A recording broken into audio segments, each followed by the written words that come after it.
Papua itu miskin bukan karena kami bodoh, bukan karena kami malas. Papua itu miskin karena kalian miskinkan kami. Kalian datang atas nama pembangunan, tapi yang kami lihat, tanah kami diambil, gunung kami dilubangi, laut kami dicemari, dan suara kami dibungkam. Kamu sebut kami bagian dari NKRI, tapi kenapa kami selalu diberlakukan seperti bukan siapa-siapa? Kamu isap emas kami, kamu angkut kayu kami, kamu anggap hutan kami kosong, padahal itu rumah roh nenek moyang kami.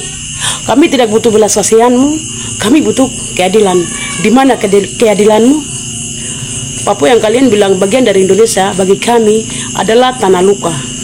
Luka yang belum kering sejak kalian rebut kemerdekaan kami. Kami hidup lara di negeri leluhur kami sendiri. Tapi dengar baik-baik, kami belum mati. Dan kami tidak akan diam. Karena satu hari nanti, suara dari tanah ini akan bergema lebih keras dari suara peluru. Kami akan bangkit bukan untuk minta dikasihani, tapi untuk menuntut yang seharusnya sudah jadi milik kami, harga diri dan keadilan. Ini bukan hanya tentang Papua, ini tentang siapa yang berani berdiri di sisi yang benar, karena tanah ini tidak pernah kosong. Betul kata orang Papua ini guys ya, tanah Papua itu bukan tanah kosong, hutan Papua itu bukan hutan kosong. Kami anak-anak Papua, kami tak pandai berdebat di meja rapat. Kami tak punya kekuatan untuk menulis undang-undang, tapi kami tahu persis arti kehilangan. Karena kami sedang mengalaminya. Dalam diam, dalam luka, dalam air mata. Raja Ampat, surga kecil di timur dunia, tempat angin dan karang saling menyapa, tempat laut bersujud di kaki langit, tempat kami belajar bernapas dalam keheningan alam yang penuh kasih. Kini wajahmu tercabik, perutmu ditusuk, dada pegununganmu dirobek oleh mesin-mesin tamak yang haus akan nikel, akan laba. Saya sebagai orang yang pernah menjelajah Indonesia, hampir 600 pulau di seluruh Indonesia, dan Papua adalah salah satu pulau yang pernah saya jelajah. Saya memohon dengan sangat kepada Bapak Prabowo, mewakilkan diri saya pribadi ya, dan aspirasi dari masyarakat Papua, tolong ditinjau kembali kebijakan untuk pengolahan nikel di Papua. Tolong sekali Pak. Saya mengucapkan terima kasih yang sebesar-besarnya kepada semua orang ya, influencer, kalangan tokoh masyarakat atau siapapun kalian guys ya, para netizen Indonesia yang sudah dengan tulus ikhlas bersatu padu, kita semua kompak teriak menyuarakan save Raja Ampat. Hai, good morning everyone. Selamat pagi semuanya. Ini bukan video bahasa Inggris, tapi video tentang Raja Ampat ya. Karena kalian tahu bahwa saya tinggal di Raja Ampat, jadi banyak yang tanya, Miss, ini sebenarnya keadaan di Raja Ampat tuh sekarang kayak gimana gitu ya. Jadi teman-teman, keadaan di sini memang belum buruk ya, tapi itu akan memburuk gitu. Kebetulan kita tidak tinggal di daerah tambang tersebut. Nah, hanya saja saya mau informasikan bahwa tambang ini akan pastinya sangat merugikan masyarakat ya, karena namanya laut itu sangat sensitif. Di sini teman-teman kalau mau lihat, di sini ada banyak karang. Di sini tuh di sekolah kami tuh sangat terjaga gitu, tidak ada buang sampah sembarangan, dan kita tidak mancing di sini supaya ikannya banyak. Tapi itu pun karang tuh sudah mulai putih gitu. Nah, apalagi kalau nanti tambang nikel ini tambah marak, tambah parah gitu, otomatis bahan-bahan ditransportasi, maka laut ini akan menjadi siput. Kalau teman-teman lihat, ini memang karena masih pagi ya, jadi sangat sepi. Nah, masih sangat sepi, tapi semakin banyak transportasi yang lewat, maka kehidupan di laut ini akan semakin terganggu. Nah, kalian sudah tahu bahwa Raja Ampat ini tempat turis, tapi kenapa di sini tidak ada jet ski coba? Kenapa tidak ada? Padahal kalau ada jet ski kan semakin seru gitu aktivitas tourism toh. Karena apa? Jet ski itu bikin laut ini ribut dan ikan-ikannya terganggu. Jadi orang-orang di sini tuh sangat memperhatikan lingkungan mereka, karena mereka tahu ya selain ini pemberian Tuhan, juga ini adalah mata pencaharian utama mereka, yaitu pariwisata gitu. Dan orang datang ke sini bukan buat main jet ski, tapi untuk diving gitu, untuk lihat ikan-ikan yang unik di sini. Maka mereka sangat jaga. Nah, Makanya walaupun dampak dari tambang nikel ini belum terlalu banyak, tapi in the future, di masa depan itu akan sangat parah ya. Nah, tapi ada juga beberapa berita yang tidak benar tentang apa yang terjadi di Raja Ampat. Contohnya dibilang ada gambar-gambar bilang pianemu sudah rusak ya, sudah warna coklat lah. Sebenarnya tidak separah itu. Maksudnya jangan sampai kita menyebarkan gambar-gambar yang tidak benar sampai orang nggak mau lagi datang ke Raja Ampat. Akhirnya kita sendiri yang rugi gitu ya. Jadi contohnya, kalau teman-teman lihat laut ini, di sana itu Pianemo. Bisa lihat tidak? Nah ini. Pulau yang seperti sendal kelihatannya adalah Pianemo. Ini jaraknya 1 jam pakai speedboat dari tempat saya Nah, keadaan di sana masih sangat baik ya. Jadi Pianemo itu di sana yang tadi saya sudah tunjukin, dan sekitar 30 km dari situ kalau tidak salah katanya Pulau Gak yang dibuka untuk tambang nikel ya. Tapi sekarang masih baik-baik aja, maksudnya adalah jangan sampai kita bikin turis nggak datang lagi ke sini gitu. Bilang masih bagus memang. Cuma apapun yang dikatakan, tambang nikel ini ya harus dihentikan gitu ya, karena memang tidak akan membuat masyarakat kaya. Nah, saya baca berita pada tanggal 7 Agustus 2024 dan ini dari Tempo. Seperti yang kita tahu ya, Tempo ini majalah yang majalah yang bisa dipercaya. Nah, ini tahun 2024, 7 Agustus, sudah dikatakan bahwa masyarakat adat Pulau Kawe dan Gak itu protes sama pabrik nikel ini. Nah, saya akan tunjuk beberapa informasi ya. Karena apa? Setelah 5 tahun beroperasi, jadi mana ini bilang? Nih.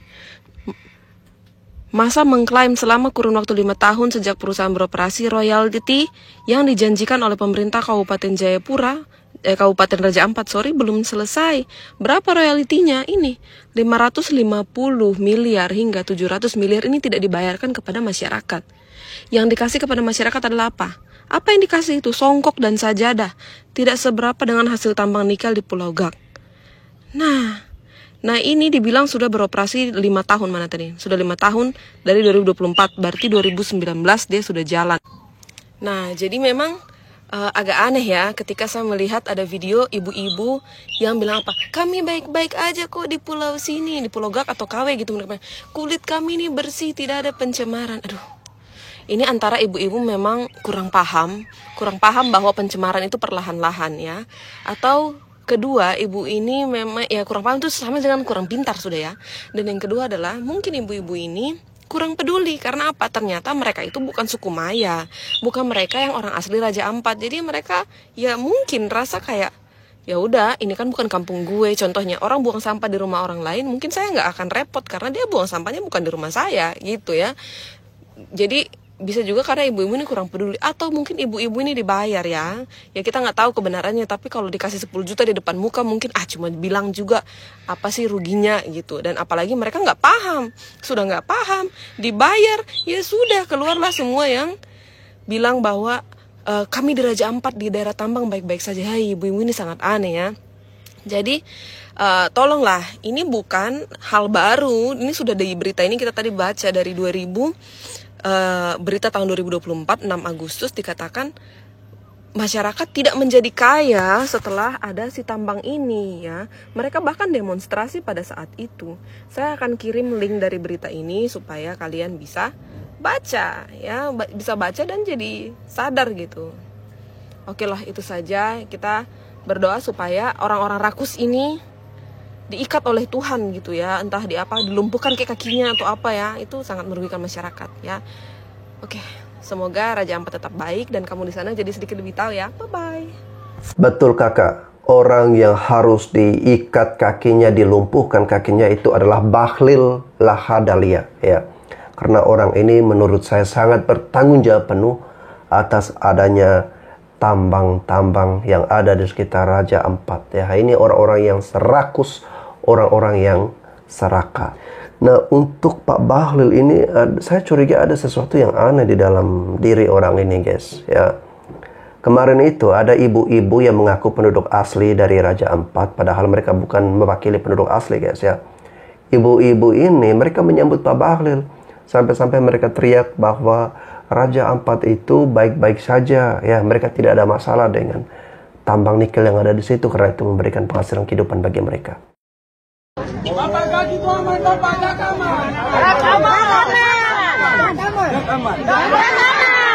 Orang yang berita-berita saya karena pikiran memberitakan itu benar, makanya saya turun sendiri. Iya, terima kasih. Bagaimana, betul tutup atau jangan? Kami masih hidup, Pak. Oh, begitu ya. Saya tanya saja. Mama bagaimana? Bye-bye. Ya.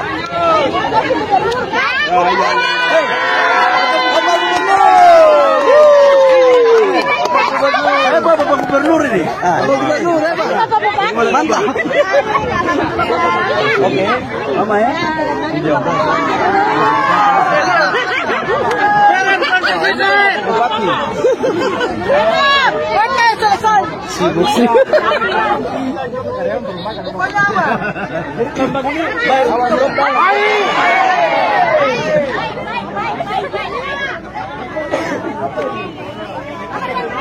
Guys, kamu lihat foto ini. Udah tau? Kamu lihat video ini lagi. Baik-baik saja dan kami anak-anak. Dalam sejarah hidup saya berorganisasi, saya baru kali ini lihat tim demo paling rapi sejagat raya ini sudah kayak mau bikin kondangan. Dong bilang dong anak asli di situ. Kalau memang kamu anak asli, tolong ya. Mungkin kamu orasi begitu, kamu pakai mahkota cendrawasih, terus ada ikon bulu kasuari dan ada ukiran orang Papua. Karena Raja Ampat tuh masuk wilayah Provinsi Papua, tapi dia pemekaran ke Provinsi Papua Barat. Tanya sana ya teman-teman. Oke. Terus begini. Kami perempuan Papua tidak pernah ikat-ikat kain merah di kepala ya. Jadi kamu yang punya budaya ikat-ikat kain merah tuh tidak perlu saya sebut suku ya. Kamu bisa sadar diri sudah. Begitu. Kamu bikin lucu saja di Republik ini. Begitu. Milik sah tanah ini diperlakukan seperti tamu tak diundang di rumahnya sendiri. Papua bukan tanah kosong yang ditentukan nasibnya oleh negara. Papua adalah tanah bertuan, warisan leluhur yang menyimpan sejarah, budaya, dan kehidupan orang asli Papua sejak ribuan tahun lalu. Namun, kenyataan hari ini menyakitkan. Pemilik sah tanah ini diperlakukan seperti tamu tak diundang di rumahnya sendiri. Hak ulayat dicap ilegal, suara rakyat ditenggelamkan oleh kepentingan modal, dan alam Papua dijarah atas nama pembangunan yang tak pernah dimintakan persetujuan. Negara hadir bukan sebagai pelindung, tetapi sebagai penguasa yang datang dengan peta senjata. Hubungan antara tanah dan negara di Papua bukan lagi sekedar soal administrasi, tapi saat luka yang terus menganga, negara menanamkan bendera namun mencabut akar kehidupan masyarakat adat.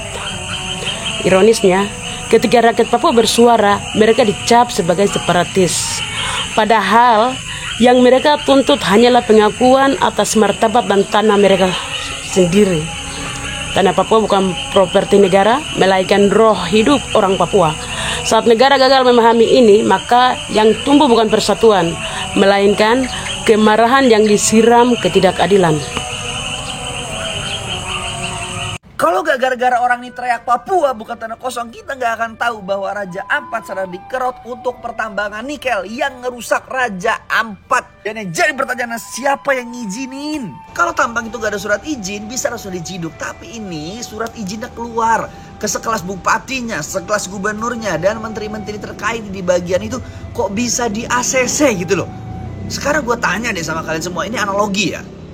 Apa sih yang bisa dibanggain di Indonesia ketika lu lagi ketemu turis di luar negeri? Makanan sama alamnya. Sisanya apa yang mau dibanggain? Pemerintahannya, fasilitasnya, jalannya.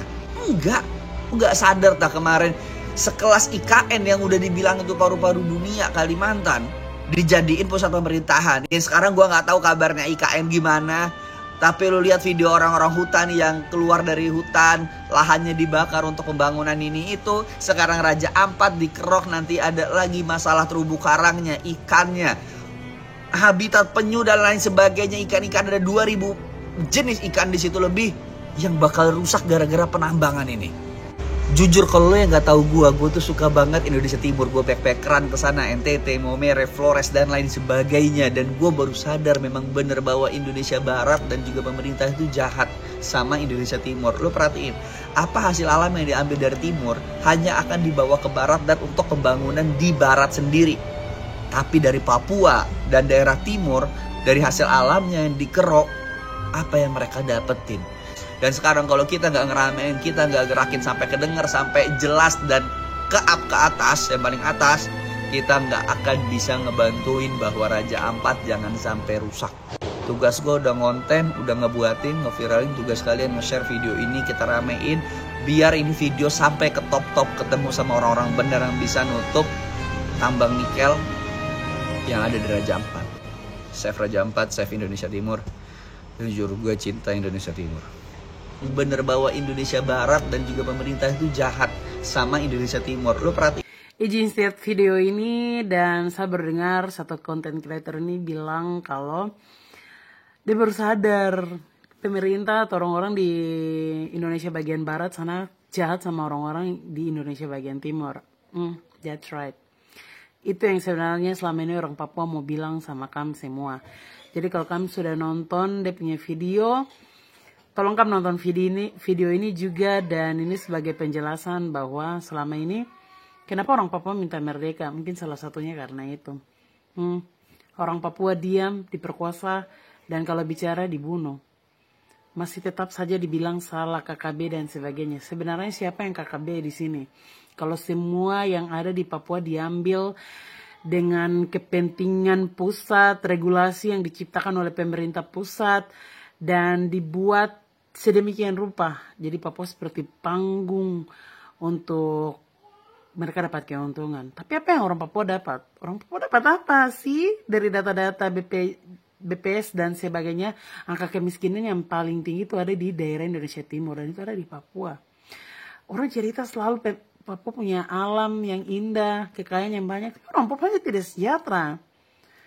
Tidak ada dialog, tidak ada mediasi, dan tidak ada yang mendengar. Kan selama ini orang Papua berteriak minta merdeka. Tidak ada yang mendengar. Maksudnya, dong terlalu apaan sekali setiap hari berteriak merdeka. Tapi dong kacau, dong sendiri begini dan begitu. Sekarang apa yang mau dibanggakan lagi dari Papua? Maksudnya orang Papua berteriak sakit hati, siapa yang mau dengar? Kan tidak mungkin dengar. Orang di luar Papua tidak mungkin dengar.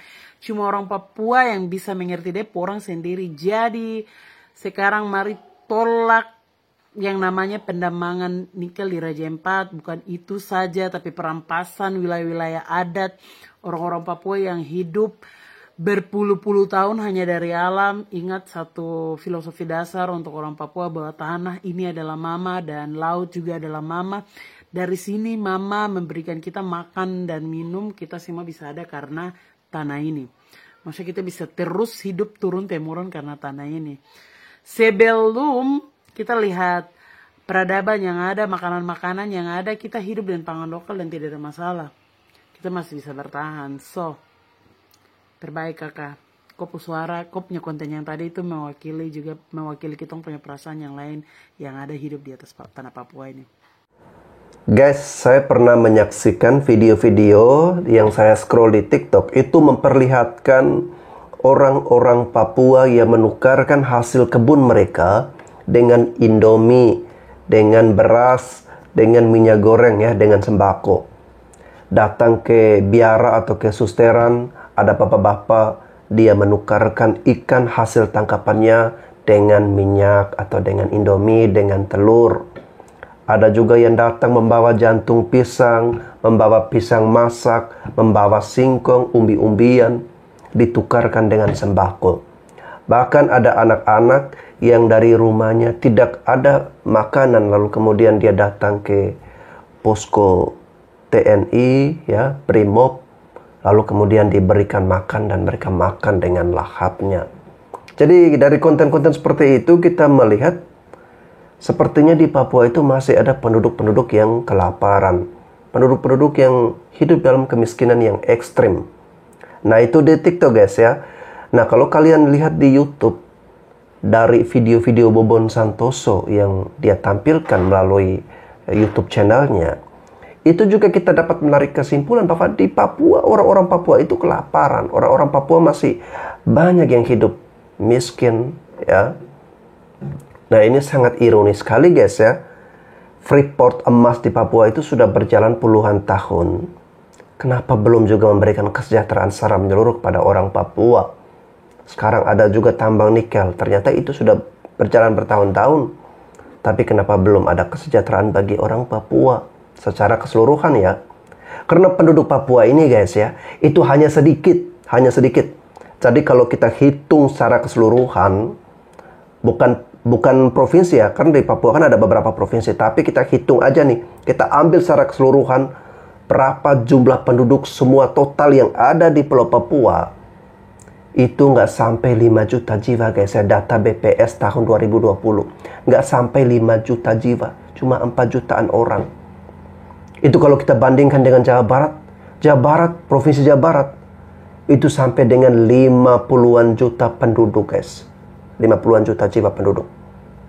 Papua nggak cuma 4 jutaan. Ini kan kita bisa berpikir secara logika. Harusnya penduduk yang lebih sedikit ini, kesejahteraannya itu pasti gampang dong untuk diperhatikan. Mereka pasti akan lebih sejahtera. Ya. Tapi kenapa mereka kok jadi kesulitan mendapatkan sembako, jauh dari kesejahteraan? Ini ada yang salah, ada yang keliru. Ya, makanya benar orang Papua sampai dengan saat ini terus teriak-teriak. Karena apa? Karena mereka merasa bahwa alam mereka dirampas, hasil hutan mereka juga dirampas, hasil laut pun begitu, isi perut bumi mereka juga dirampas, tapi orangnya masih jauh dari kesejahteraan. Jadi wajar guys ya, kalau mereka sampai hari ini masih marah dan minta merdeka. Ya, menurut saya itu sesuatu yang wajar kalau kesejahteraan mereka masih jauh. Saya menyesal mendukung Pak Prabowo. Saya Adi Syareza, saya dulu pendukung Pak Prabowo. Saya nyatakan, saya menyesal mendukung Pak Prabowo. Jika Bapak hanya diam dan tidak ada tindakan apapun mengenai masalah pertambangan nikel yang ada di Raja Ampat, yang sudah mulai merusak ekosistem di darat dan di laut. Jawaban dari Pak Menteri tidak membuat kami puas. Beliau berkata, tambang nikel di Raja Ampat resmi dihentikan untuk sementara. Untuk sementara. Jadi kalau masalah ini nggak viral lagi, apakah tambang nikel akan dilanjutkan? Kami ingin aktivitas tambang nikel di Raja Ampat dihentikan selamanya. Banyak manusia, hewan, dan tumbuhan yang tinggal di situ. Jangan sampai rumah mereka hancur akibat keserakahan manusia. Cukup hutan Kalimantan yang jadi korban. Raja Ampat jangan. Indonesia hampir kehilangan destinasi pariwisata terindahnya. Apakah pemerintah akan diam? Ayo teman-teman, kawal terus dan viralin terus kasus ini. Jangan sampai berita ini tenggelam begitu saja. Bantu tag ke Pak Prabowo. Saya akan terus berisik jika Bapak belum ada tindakan untuk memberhentikan selamanya aktivitas pertambangan nikel yang ada di Raja Ampat. Selamatkan Raja Ampat, save Raja Ampat. Save Raja Ampat, telusuri 5 perusahaan yang melakukan penambangan. Apa dasar hukumnya? Konstitusi dan putusan Mahkamah Konstitusi. Yuk, putusan Mahkamah Konstitusi jangan hanya dipakai soal pemilu dan pilkada. Pakai juga untuk perlindungan tanah air kita. Kecuali kalau kita sudah nggak mau lagi menggunakan hukum positif. Yang mau kita pakai hukum rimba, itu nggak ada perdebatan. Aku nggak akan ngomong kayak gini. Assalamualaikum besti-besti, love Indonesia, kesayangan si akunya. Jumpa lagi di Viral for Justice. Dan hashtag kita adalah Save Raja Ampat, Save Indonesia. Oke, besti-besti, sambil olahraga dengan disaksikan oleh Bung Karno belakang kita semua yang akan selalu kasih support untuk perjuangan yang benar. Kita bahas dikit soal Raja Ampat. Ini lagi masalah banget karena ada orang-orang yang menurut si akunya konstruksi berpikirnya harus dibenerin. Jangan jadi debat kusir. Udah aja, itu ada 5 perusahaan. Disisir, dianalisis 5 perusahaan ini yang termasuk BUMN maupun yang swasta murni. Itu apakah pengeluaran izinnya itu untuk penambangan nikel di Raja Ampat itu yang paling atas dicek dulu dong, sesuai nggak dengan putusan Mahkamah Konstitusi yang bersifat final dan mengikat bagi siapapun. Itu dulu dasar hukumnya. Ini kan negara hukum. Jangan perdebatannya jadi masih jauh 30-40 km. Emangnya lautnya nggak nyatu? Emangnya langitnya nggak nyatu? Nggak bisa sekarang argumentasi dibelokkan bahwa jaraknya masih 30 sampai 40 km. Bukannya so pinter, enggak. Cuman berusaha untuk benar. Kecuali kalau kita sudah nggak mau lagi menggunakan hukum positif. Yang mau kita pakai hukum rimba, itu nggak ada perdebatan. Aku nggak akan ngomong kayak gini. Chef Raja Ampat telusuri 5 perusahaan yang melakukan penambangan, usut tuntas siapa mereka yang bermain dalam pemberian izin. Usut tuntas siapa yang terlibat dari atas sampai bawah, yang sudah tidak menjabat maupun yang masih menjabat, termasuk di pemerintahan pusat maupun pemerintah daerah, termasuk Bupati Lama, supaya fair, adil semuanya. Dan gemakan terus Chef Raja Ampat, jangan kufur nikmat. Salam sopan Indonesia. Muah. Betul ya, yang kemarin yang bilang jaraknya ini masih jauh 30-40 km dari Raja Ampat. Padahal itu jarak yang sangat dekat. Tolol ya. Kalian tahu kan orang yang ngomong seperti ini itu loh guys ya, menteri, salah satu menteri yang ngomong seperti itu. Padahal jaraknya masih dekat loh, 30-40 km ke Raja Ampat itu dekat.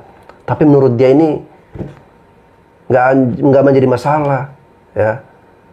Ini orang benar-benar rakus banget ya, serakah banget nih ya.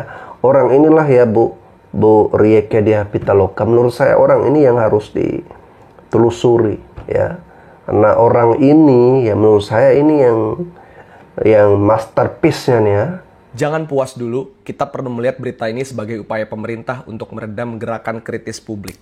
Kenapa? Karena kemenangannya belum tuntas. Izin PT GAK, yang mana dia di bawah PT Antam, di bawah Danantara, izinnya belum ikut dicabut. Dalilnya adalah karena sesuai dengan aturan. Aturan yang mana? Perbudakan juga dulu sesuai aturan. Kerja paksa juga sesuai aturan. Kerja rodi juga sesuai aturan. Aturan bisa dibuat sesuka-sukanya oleh kekuasaan. Tapi aturan itu bisa nggak bermoral. Aturan justru bisa menindas dan merugikan masyarakat itu sendiri. Lagi pula, putusan MK nomor 3 tahun 2010 sudah mengatakan kalau misalnya pesisir dan juga pulau-pulau kecil itu nggak boleh diprivatisasi, baik oleh negara apalagi oleh pihak asing. Jadi aturan yang mana yang dirujuk oleh Bahlil dan juga kekuasaan hari ini? Dari awal gue ngeliat pemerintah benar-benar serius, benar-benar peduli sama Raja Ampat, benar-benar peduli sama lingkungan Indonesia. Kenapa? Ya karena nunggu viral dulu. Sebelum seviral ini, statement dari Bahlil bilang ada pihak asing yang pengen gagalkan hilirisasi lah. Menteri LH bilang dampaknya ke Raja Ampat gak sebegitunya lah. Dan lain sebagainya. Gak serius. Kita baru viral, baru mereka ngerespon. Mereka bukan benar-benar peduli. Mereka cuma takut dihujat, elektabilitasnya turun. Tipikal. Dan ingat, Pulau GAK ini adalah pulau kecil hitungannya. Pulau yang dalam putusan MK tidak boleh diprivatisasi. Lagi-lagi, gak ada dalil yang bisa membenarkan Raja Ampat untuk berlanjut tambangnya apalagi sampai tahun 2040-an. Ini ngaco. Dan apaan? Masa dicabut doang izinnya? Harusnya diinvestigasi lebih dalam. Ini proses pemberian izinnya gimana? Penyelidikan izinnya gimana? Siapa pemerintah pusat, daerah yang terlibat dalam pemberian izin ilegal ini? Usut tuntas semua, nggak peduli siapa rezimnya, nggak peduli siapa menterinya. Apakah mereka lagi makanya takut? Dan ini bukan cuma tentang Raja Ampat. Masih ada ratusan pulau kecil lainnya yang perlu kita selamatkan. Masih ada banyak tambang ilegal lainnya yang perlu kita investigasi. Kenapa? Karena kerugian akibat kerusakan lingkungan itu triliunan. Belum lagi masyarakat yang dirugikan. Di Pulau Obi, sungainya sampai warna coklat. Air minumnya itu sampai beracun itu. Dan ini adalah bagian dari masyarakat Indonesia. Perlu kita kawal. Sekali lagi gue pengen ngingetin. Pencabutan izin ini bukanlah pemberian hadiah pemerintah. Tapi kemenangan publik karena telah memberikan suaranya untuk alam Indonesia. Dan kita belum menang sepenuhnya. Kawal terus. Save Raja Ampat, save bumi Indonesia. Kami sedang speak up terhadap lokasi tambang yang akan tepatnya di Pulau Manyefun dan Pulau Batang Pele. Oke, perkenalkan nama saya Patrick Nathanael Intamoni. Saya sebagai pemandu wisata yang ada di Raja Ampat. Pertama saya mau mengucapkan selamat Hari Lingkungan Hidup Sedunia pada tanggal 5 Juni kemarin. Dan hari ini 7 Juni Sabtu 2025 saya sedang berada di lokasi wisata Pienemo.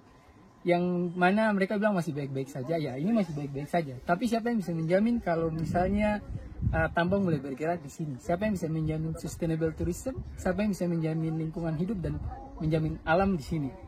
Oke, hari ini juga Pak Bahlil, Menteri SDM berkunjung ke GAK, di mana GAK bukan titik lokasi yang sedang kami speak up lewat aksi demo kami beberapa minggu lalu. kami sedang speak up terhadap lokasi tambang yang akan tepatnya di Pulau Manyefun dan Pulau Batang Pele. Di mana Pulau Batang Pele dan Pulau Manyefun merupakan kawasan suaka alam perairan Raja Ampat. Jadi suaka alam perairan Raja Ampat itu meliputi 5 pulau di sini, Manyefun, Waisilip, Bianci, Mutus, dan Nios Manggara.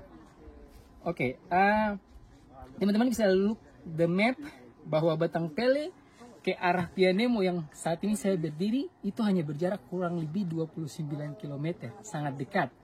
Kemudian Batang Pele go to Wayak, Puncak Wayak dan Pos Hiu, Black Tip Shark itu kurang lebih 55 kilo. Dan yang lebih miris lagi, Batang Pele ke Pulau Yef Nabi yang merupakan bagian dari Kepulauan Meos Manggara yang masuk dalam suaka alam perairan Raja Ampat itu sangat dekat. Batang Pele ke Pulau Yef Nabi hanya 15 km. Di mana Pulau Yef Nabi merupakan cleaning stationnya ikan pari manta. Itu tempat di mana manta membersihkan diri dari kotoran, kulit mati, parasit, dan merupakan tempat makan dan juga perkembangbiakan baby manta, juga paus sperma.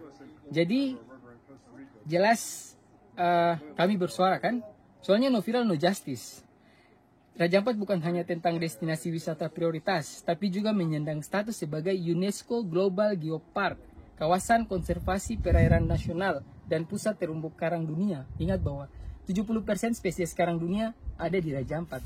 Jadi kami bersuara karena ini masuk dalam geopark, ini masuk dalam kawasan konservasi, ini masuk dalam suaka alam perairan nasional. Oke, saya mau bilang bahwa tidak ada healing di alam yang rusak. Pemerintah mohon bangun dari tidur. Kami punya bapak dan mama di sini. Masyarakat Raja Ampat adalah masyarakat yang mandiri. Kami buat, bapak mama kami buat speedboat, buat resort, itu menggunakan uang sendiri, bukan uang proposal kepada pemerintah dan DPR. Jadi teman-teman, saya harap bahwa kita kawal kasus ini sampai titik akhir. Kalau bisa memang harus tidak boleh, karena ini merupakan geopark teman-teman. Jadi kita kawal kasus ini, jangan sampai ada pengalihan isu nasional yang menutup kasus ini. Salam hormat buat Pak Presiden dan Pak Menteri SDM. Terima kasih dari Raja Ampat. Janggalojo! Kawasan geopark dari Raja Ampat memang harus kita lindungi, kita selamatkan. Karena ini ya bisa kita sampaikan, bisa kita tampilkan, bisa kita pamerkan ke dunia bahwa kita memiliki alam yang indah, kita memiliki laut yang luar biasa, dan kita memiliki terumbu karang yang keren, ikan-ikan yang mantap luar biasa, yang dimana sebenarnya dengan adanya Raja Ampat tersebut, masyarakat sekitar, suku sekitar itu udah bisa hidup guys ya, dengan penghasilan orang-orang yang datang ke situ, pastinya menggerakkan roda perekonomian masyarakat. Namun guys ya, apabila tambang nikel sudah ada di situ, merusak, menghancurkan, jadi wajah Raja Ampat jadi koreng di mana-mana, jadi rusak, jadi luka di mana-mana, itu akan mengurangi keindahan dan orang akan tidak datang lagi ke situ. Yang rugi adalah masyarakat setempat ya, dan juga masyarakat Papua secara keseluruhan. Karena begini guys ya, tambang nikel itu sudah pasti tidak akan menyejahterakan rakyat Papua secara keseluruhan. Itu akan larinya ke pejabat ya. Orang Papua ya tetap begitu aja, tetap miskin, tetap kelaparan, seperti yang saya sampaikan tadi.